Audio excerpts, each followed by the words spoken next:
that the Supreme Lord wants to give. It's Brihad Bhagavatamrita also. Same teaching. There's consistency in Scripture. The language may be slightly different. The principle is consistent.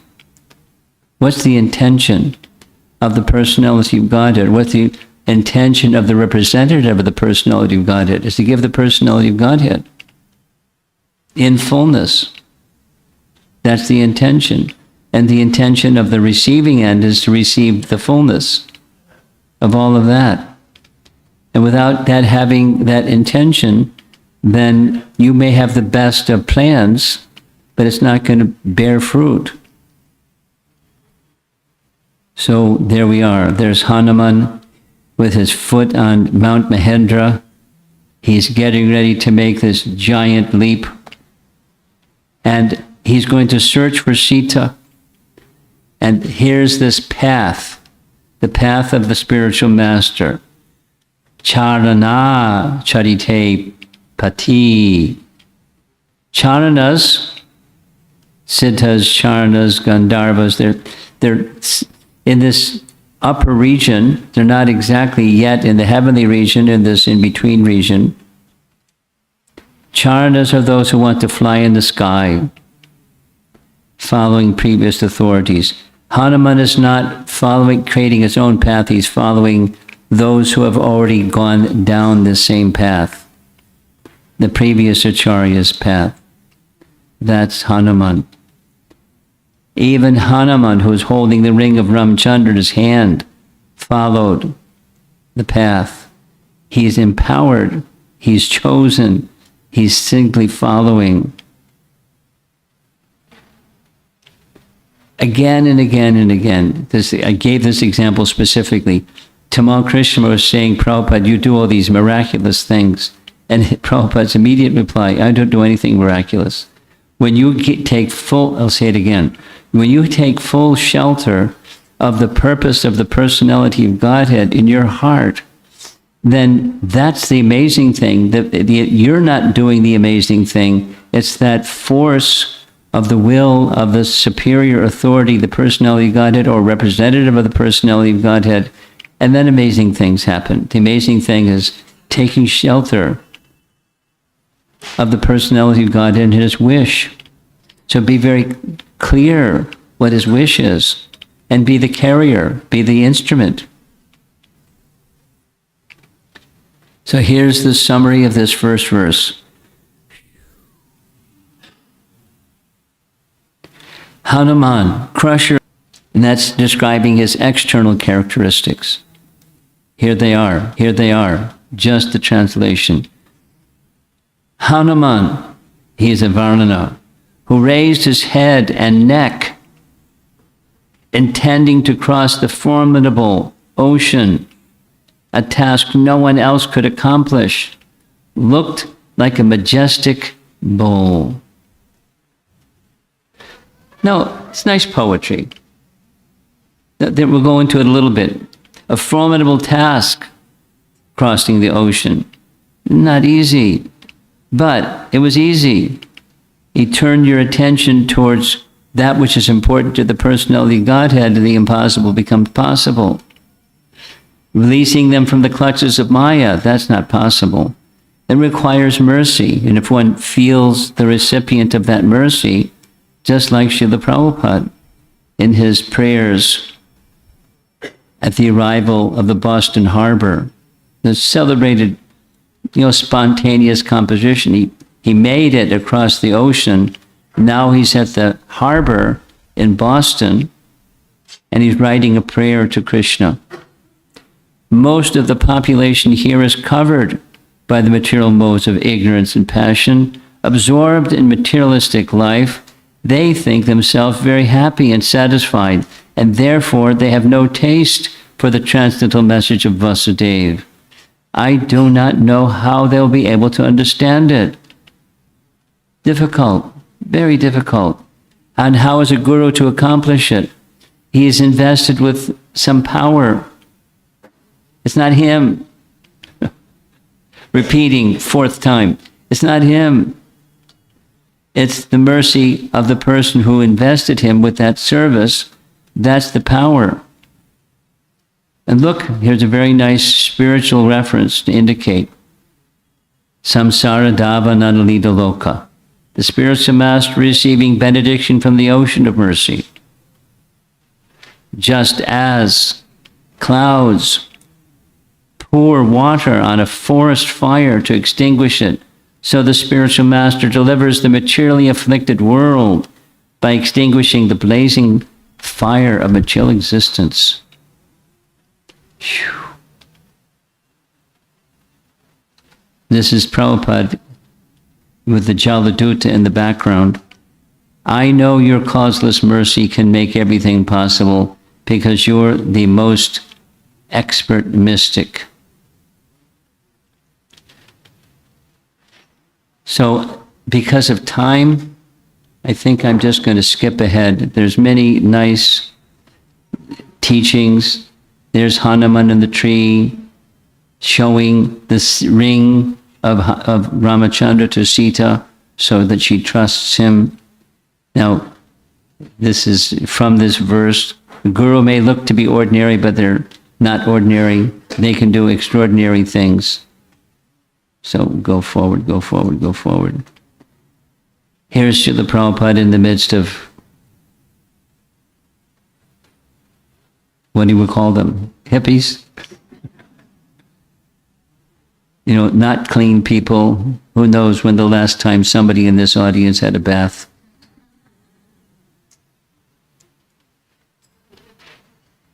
And, you know, undisturbed.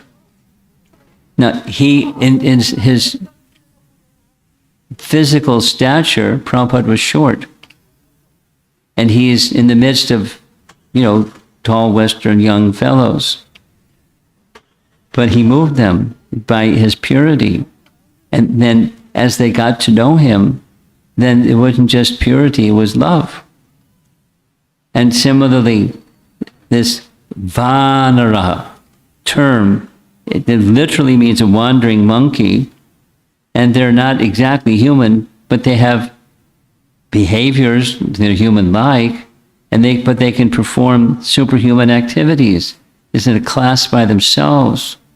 So a great spiritual teacher is also, in one sense, in the same category. They may look like everybody else, but they're not. Shiro Grivo. Okay, this is head. This is some nice poetic expression of the meaning of his body posture. Hanuman's body, mind, and words are in complete alignment. It means physical, mental, and speech are aligned. For what? The mission. Find Sita. Completing the task assigned to him, in this case, finding Sita. So he had capacity, he had mystic powers, and agility, and skill, and so forth and so on. And he had, but most important, he had this intelligence, guiding everything else. So, because of all of this, there's no time. Sorry.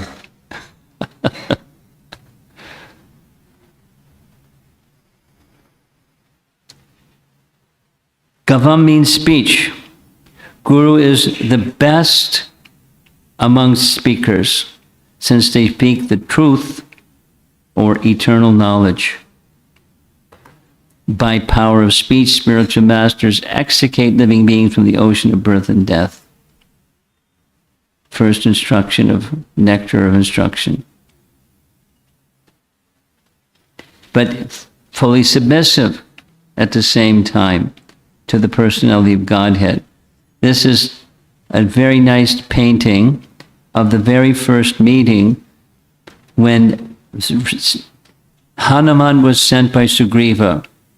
Who are these fellows walking down at the bottom of our mountain?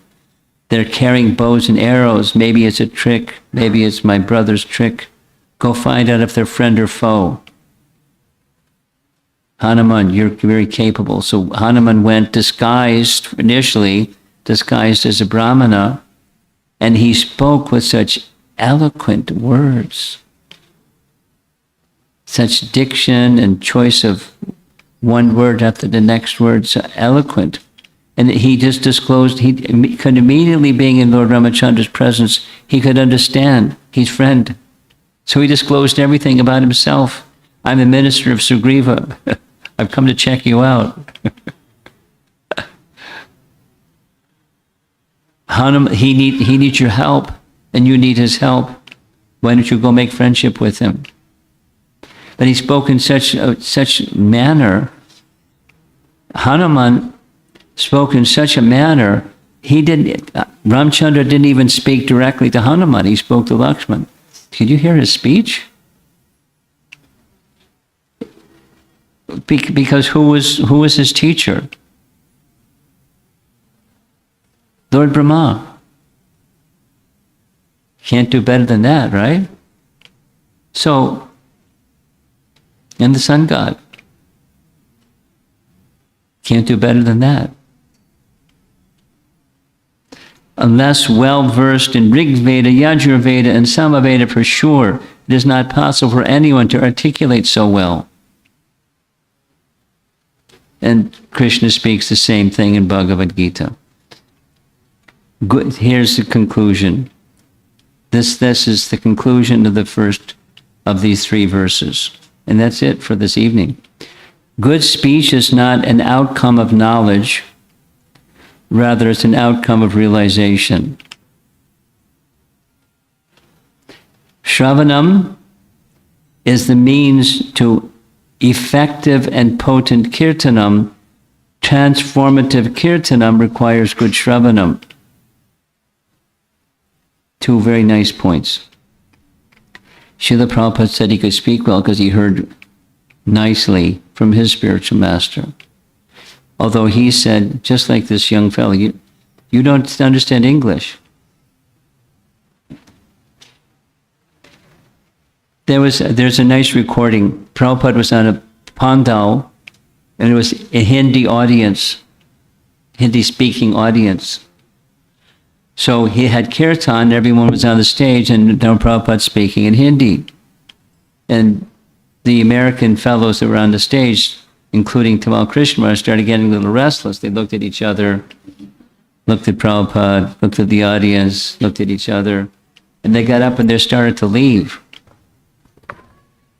because they weren't understanding anything. And Prabhupada told them to stay. Even if you don't understand anything is purifying. Prabhupada said, I would hear my spiritual master speak, but he spoke so high, I couldn't understand everything. But I sat and listened because I had faith. And because he sat and listened with faith, he could understand eventually.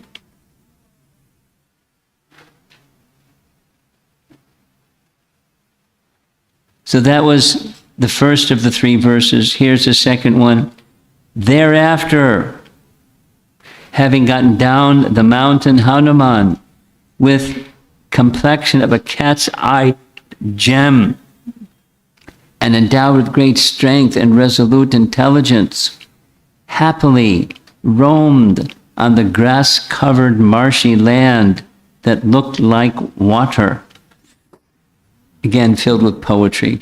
Endowed with refined intelligence, Hanuman roamed like a lion, scaring away birds, uprooting trees with his chest, and cast aside many animals with his powerful hands. And he hasn't started his jump yet.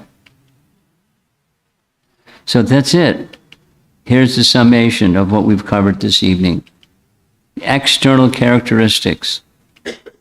Hanuman raised his head and neck, intending to cross the formidable ocean, a task no one else could accomplish, looked like a mystic bull, majestic bull.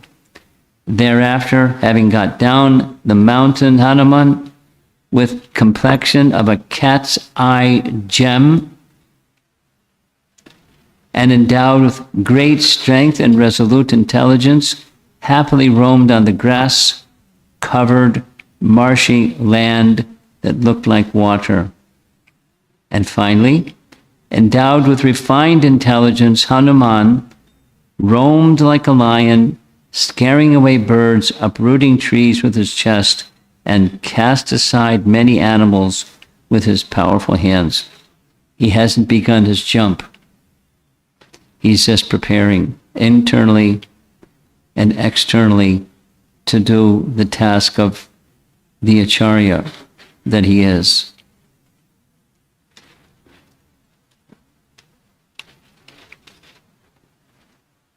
So that's it for this evening.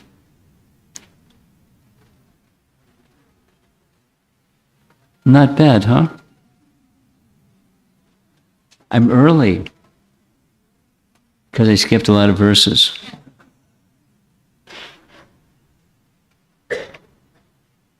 Let's see what happens. Let's see if there's some discussion. I see. No, no. Anyone comments? Yes? No? You going to run the microphone around? Yes, Maharaj. Okay, very good. All we need is somebody to raise their hand.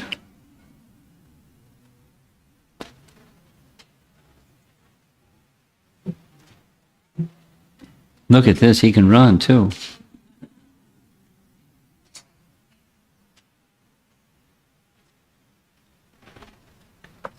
Hare Krishna Maharaj. Thank you very much for the wonderful class. I saw the word Ayesha, Yes. where you were mentioning the intention of Yes.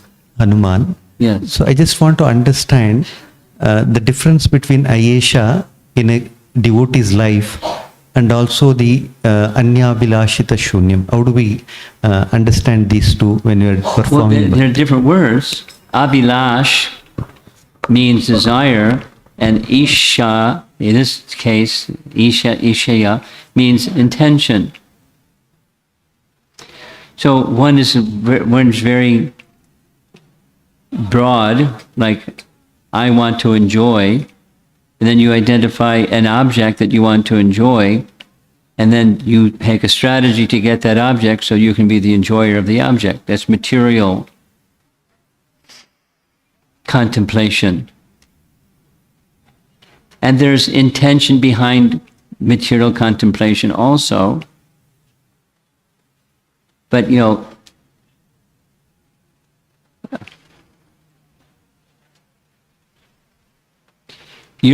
question in particular is, what's the distinction between these two terms?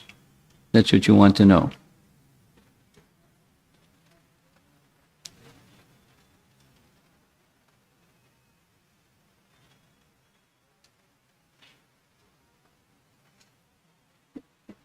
A very nice example to help understand this is the example that was used when that's like, maybe you could go back and show the slide again, but sankalpa, when there's performance of yagyas, it's important for you to inform the brahmana what's your intention, because he'll select mantras to match the intention. Supposing somebody wants wealth, supposing somebody wants health, supposing somebody wants a qualified spouse, those are different sankalpas or intentions. And then mantras can match to help fulfill, and there's the removal of the obstacles to achieve that which you want, but it's achieve what you want. That's the former of the two examples.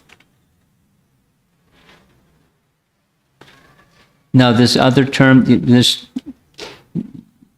you're tilting this way. Could you move a little bit? Yeah. Because we're doing this one. I did like eye contact is nice because he's asked the question. Now the other term that you say it again. The other term is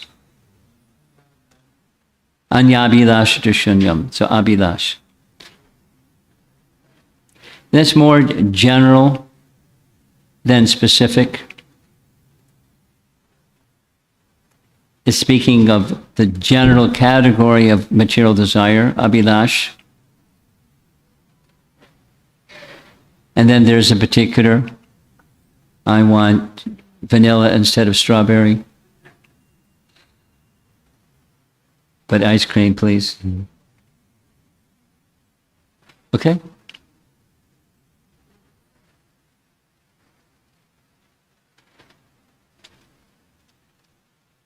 Yes.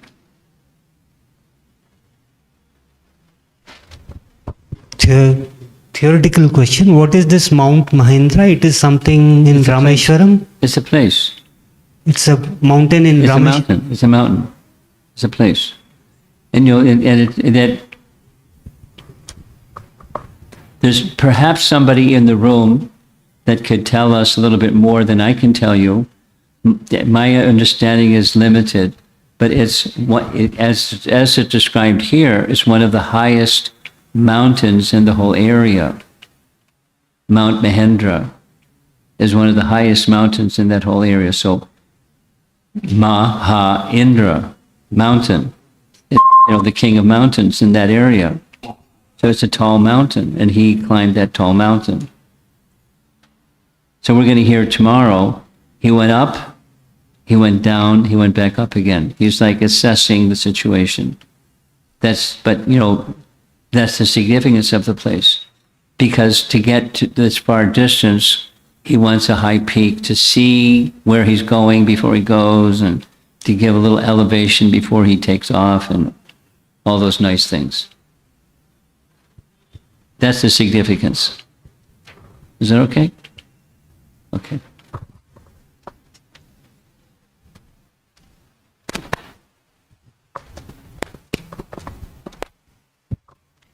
Hare Krishna Maharaj, thank you for the wonderful class.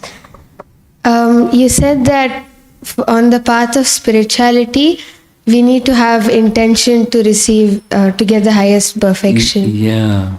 So how do we increase our intention? How do we gain that intention? That's your Yes. question. Good association.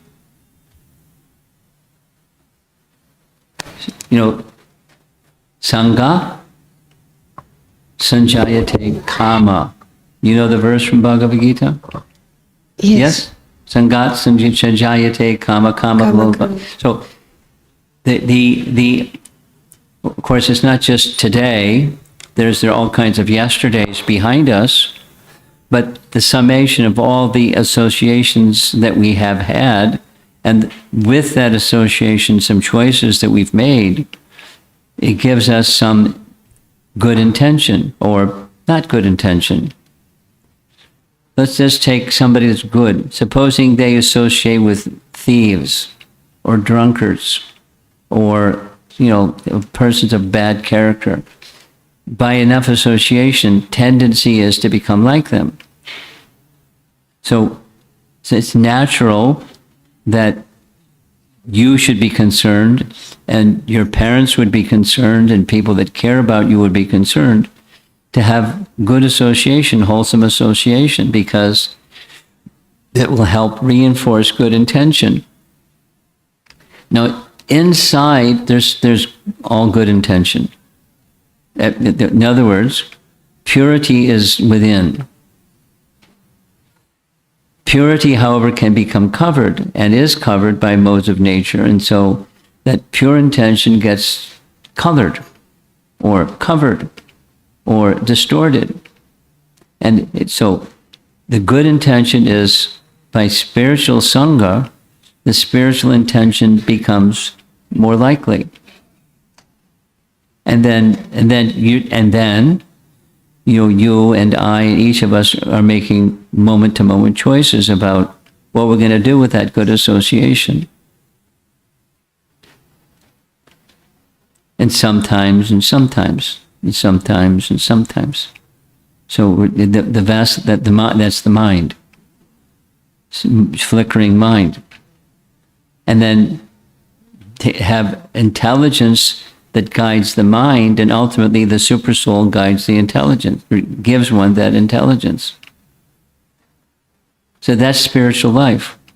Spiritual life is ideally situated in sadhu sangha, association with persons that have good intelligence, and they're going in that direction, and I want to go in that direction, so I keep sadhu sangha.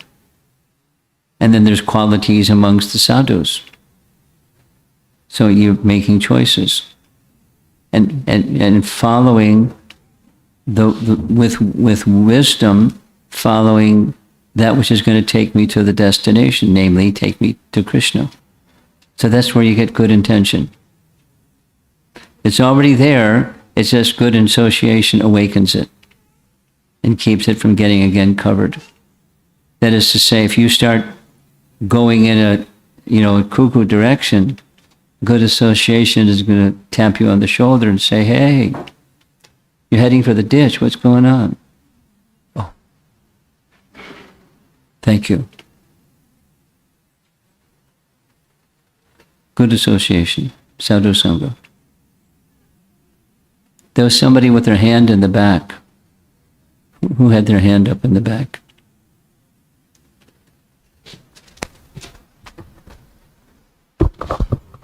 Hare Krishna Maharaj.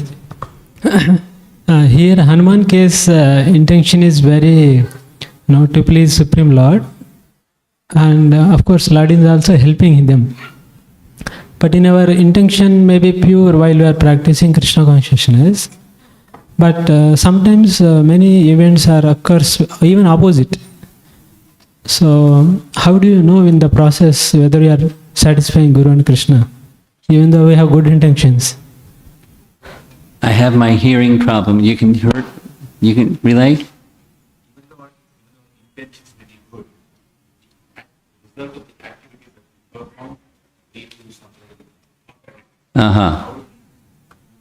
How do you do what? Where your intention is good, but there's something else comes out.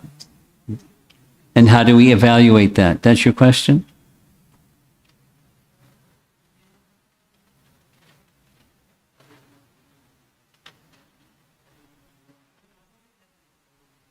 Say it again. We got a echo system here. I have bad hearing and I didn't put my earplugs in.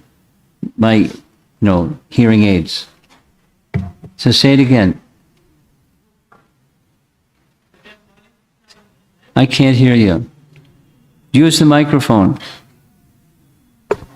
Help. Yes, Maharaj. Ah.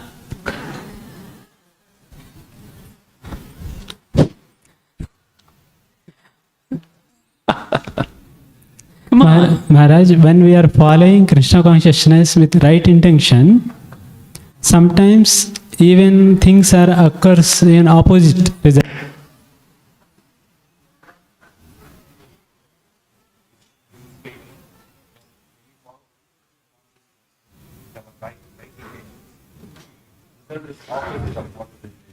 Why do you say that? The result is the opposite. You got the wrong barometer. What's the intention in Krishna consciousness? What's the intention? The intention is, I'll fill in the blank. The intention is Krishna should be pleased. Yes. Now, what's your signal that says Krishna is not pleased if your intention is to please Krishna and that's what you're doing? So the outcome is not, you become a rich man, or you become a good musician, or you become something.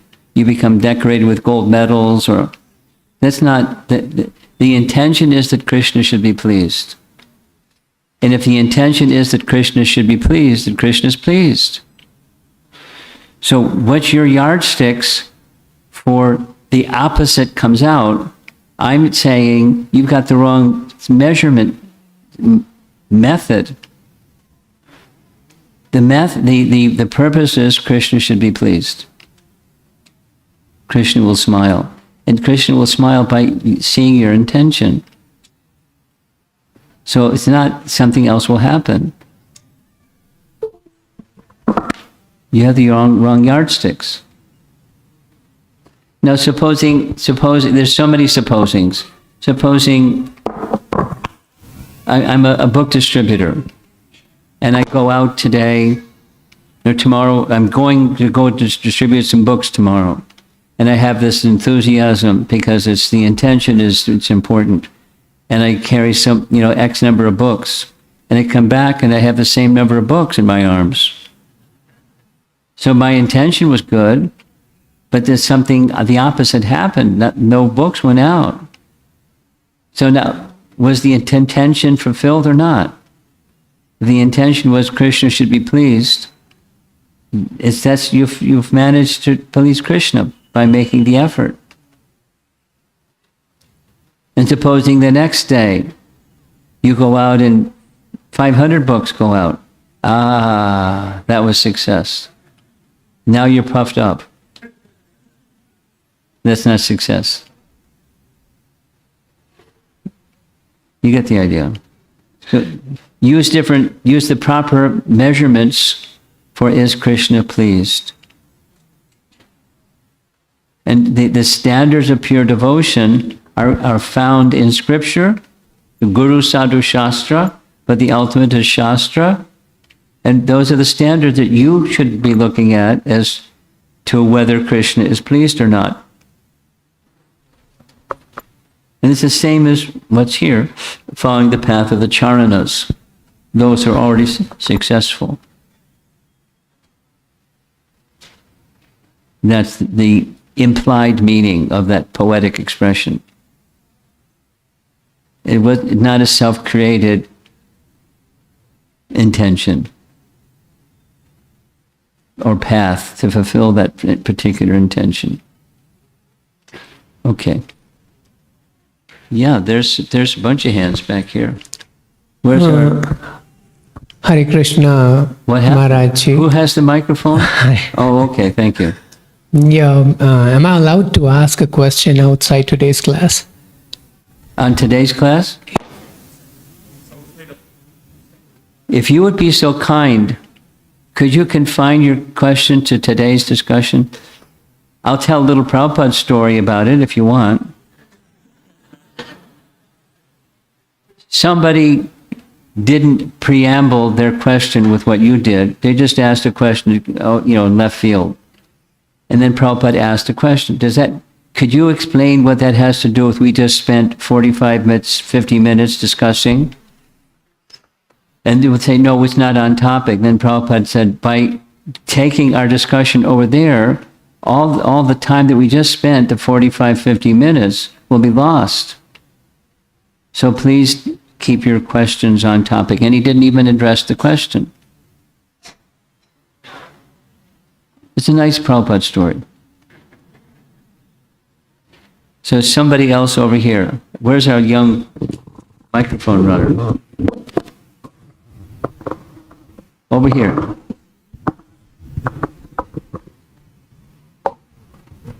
Don't look so bewildered. Come on.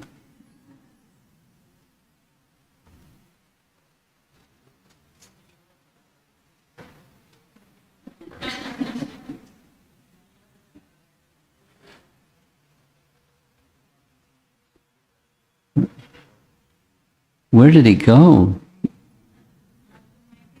Went to take prasadam, huh?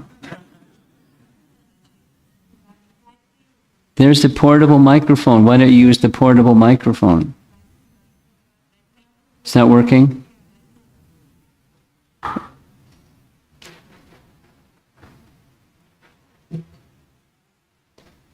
Phew.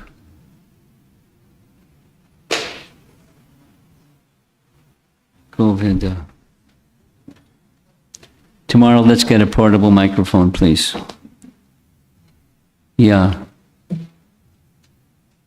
I'm very confused between intention and goal. Intention and goal. No. Why would you say the same thing? Could you explain your question? Say the goal or intention. You don't see the distinction between the two? Yes. Okay. That's why you're having a trouble answering my question.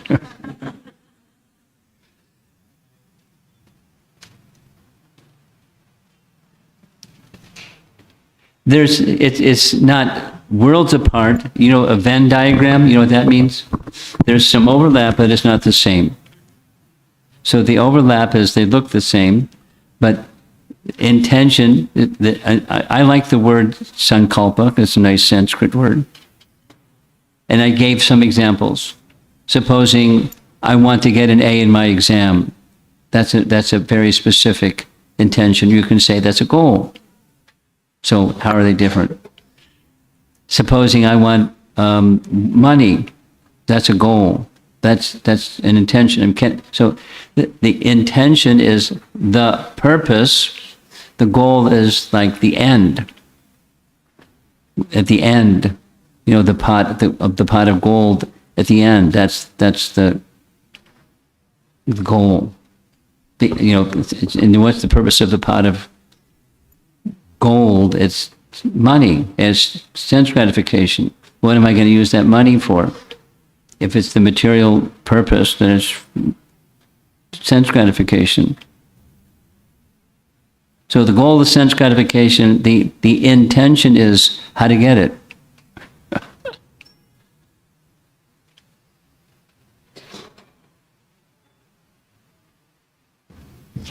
There's overlap, but it's not identical.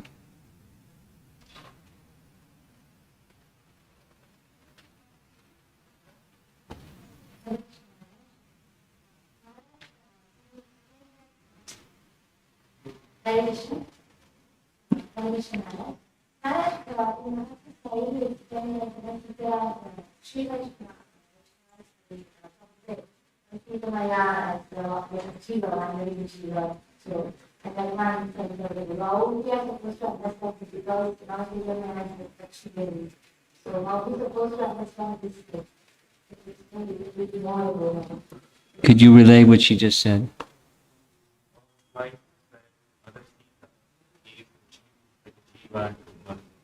Yeah. But you also don't see that as Yes, of course. So different. Thank you. Nice question. See, that's an on-topic question. Good on-topic question. There are different ways of looking. In the transcendental sense, she is the goddess of fortune. Sita and Lakshmi, as Lakshmi is to Narayan, Sita is to Ram. She's not a jiva, she's Shakti. She's Swarup Shakti, the Lord's own potency. However, in the course of poetic language, she has just deviated from the position of Swarup Shakti in the manner of going against the order of her master, Lord Ramachandra. And then the representative of Lord Ramachandra, Lakshmana. She started insulting Lakshmana. You know, get out of here, go. So, but it goes against what Ram said. I'll take my life, go. So, she's not acting like the goddess of fortune. She's acting like a living entity, acting in a contrary way to the desire of the Supreme Lord, not feeling sheltered by his instruction. And so she put herself at risk. In that sense, in the poetic sense, and then thus the rest of the poetry, how much the Supreme Lord cares about the jiva who has strayed away from him. It's a thread. It's not the essence of Sita. It's a thread to help us understand and appreciate the personality of Godhead and how much he cares for each one of us. That's the idea. It's okay? Okay.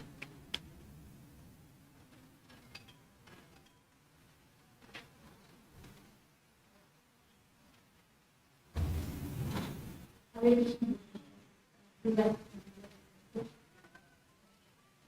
question, like today, like how Hanuman was got powered back by the Hanuman words.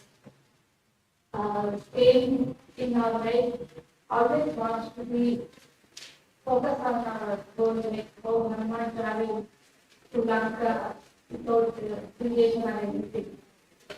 So, what is the secret of success in a way? Like, how we get strength? How we get the association with those? Well, your question is very similar to the intention question at the very beginning. It was her question. It's very similar. And how do we get it? From association. It's already there. You have to go out and find it. It's already there. But it's covered by other intentions, by other desires, by other shelters, by other aspirations.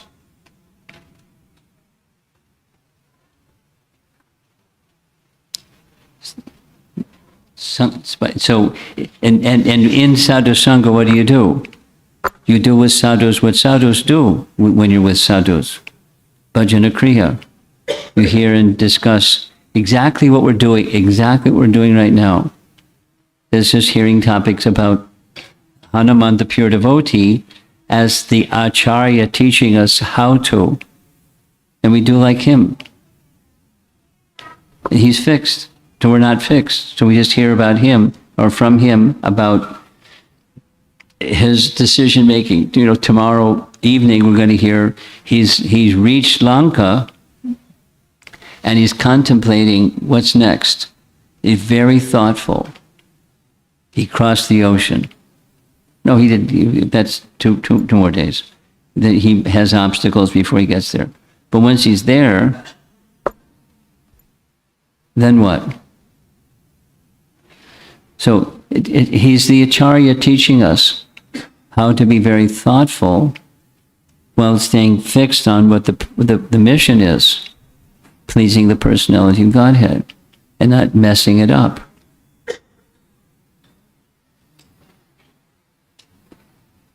So yes,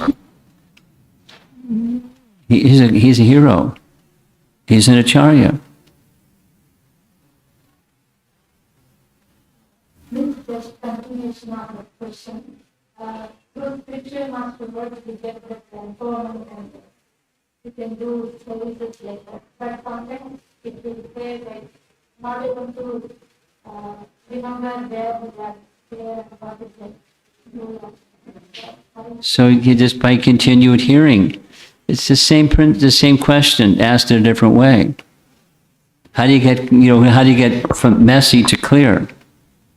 How do you go from a condition to focused? Same sadhu sangha, bhajana kriya, anartha nivritti.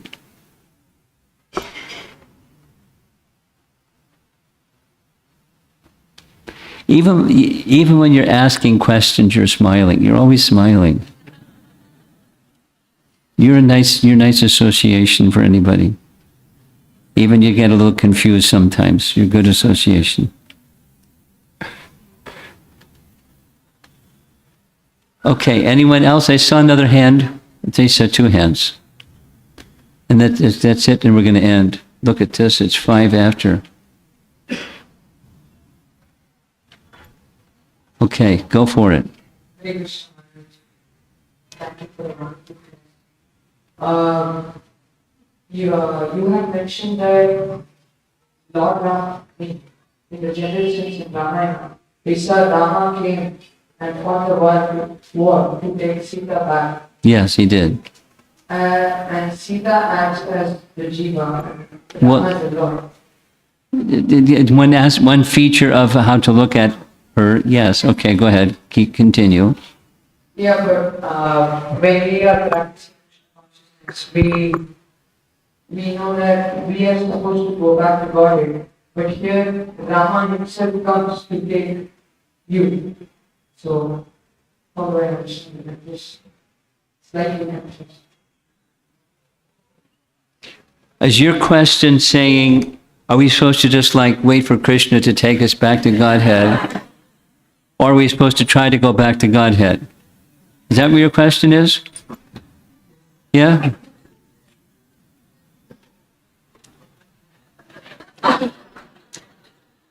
You got a long way, Buster. No, Krishna wants us now. But it's not happening now. So that means Krishna's weak, right? Because if he wanted it to happen, it could happen. If he wants it bad enough, but he must not want it. See, or he's weak. So there's two parts. There's effort and mercy. Yes? Last question.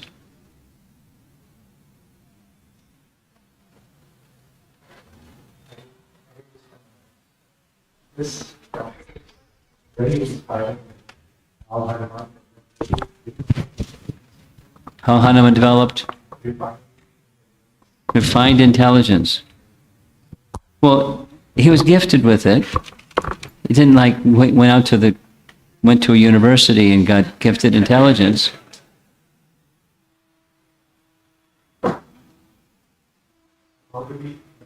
How do you get it? You know the answer. The answer is where does intelligence come from? Intelligence comes from Supersoul. Intelligence can be not given from Supersoul. He can give forgetfulness. He can give wrong choices. Where does anything come from? Where does everything come from? So it's our relationship with Krishna in sincere purpose. Back to this question of, purpose and intention and all that. So sincere intention that not just I've had it, that this place really is. I made a wrong turn. I went to the material world and it's not a nice place. I don't want to be here. It's not just a matter of leaving here. It's a matter of the intention of that Krishna should be pleased. Now Hanuman had it.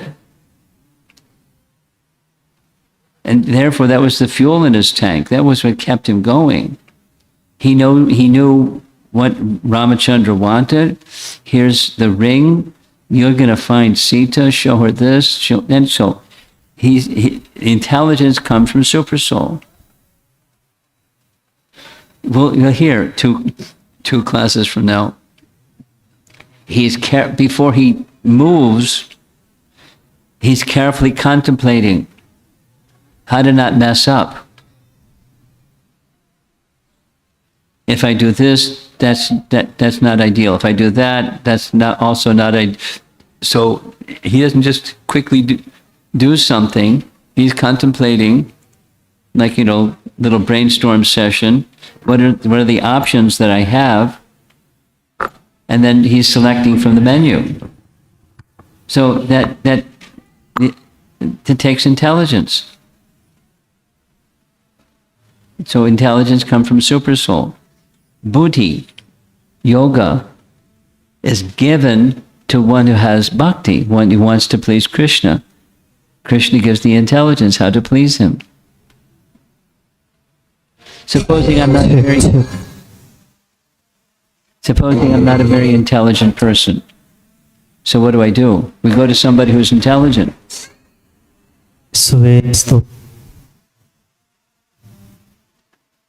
I think it's time to end. They're having a party downstairs. So we're going to end. Thank you all very much. We'll see you again tomorrow evening, hopefully. Srila Prabhupada ki. Sri Sri Gandharvika Giridhari Mahaprabhu ki.